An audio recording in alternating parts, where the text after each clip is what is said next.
Je déguste maintenant le Glenelgin Peated Islay Cask Finish. C'est un whisky sélectionné par l'embouteilleur indépendant Murray McDavid et qui est à la base un whisky du Speyside qui a subi un finish dans un fût ex-Islay, ex-Bourbon.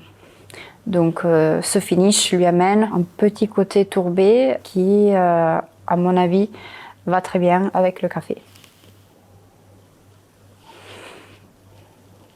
J'avais prévu même plus de tourbe, mais là c'est vraiment très subtil. Il faut presque savoir que c'est un whisky qui a été fini dans un fût de Islay. En revanche, on retrouve beaucoup plus de notes fruitées, d'abricots, de pêche, de poire, un côté un peu miel.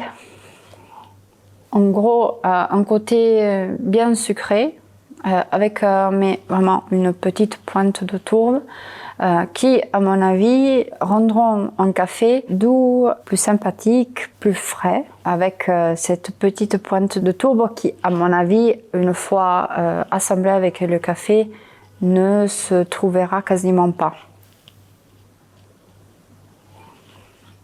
Alors c'est en bouche qu'on retrouve un peu plus de tourbe, effectivement.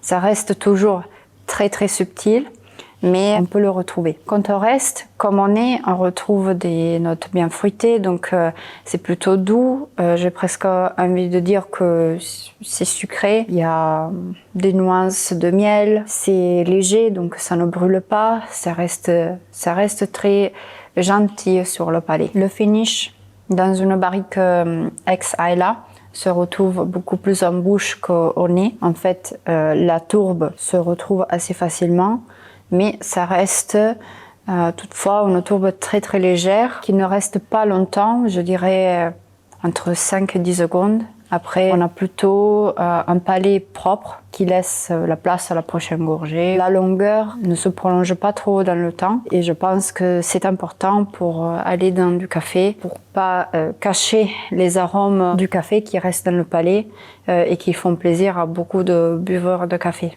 Pour avoir dégusté les cafés Di Costanzo, où ils recherchent les arômes, donc qui sont accompagnés par un peu d'acidité, je pense que ce whisky va très bien avec parce que cette petite acidité avec les arômes et la sucrosité, la douceur de ce whisky vont créer un équilibre très agréable.